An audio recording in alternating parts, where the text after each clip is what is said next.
نحمده ونصلي على رسوله الكريم اما بعد فاعوذ باللہ من الشیطان الرجیم بسم اللہ الرحمن الرحیم۔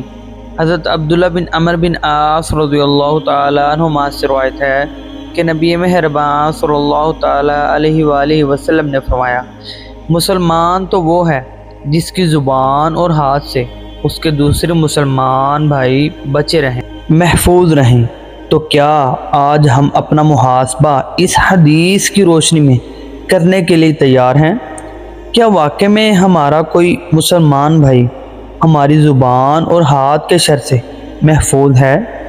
اللہ پاک ہمیں آپ سرکار صلی اللہ تعالیٰ علیہ وآلہ وسلم کی تعلیمات پر عمل کرنے کی توفیق عطا فرمائے اور ہمیں سچا اور پکا مسلمان بننے کی توفیق عطا فرمائے۔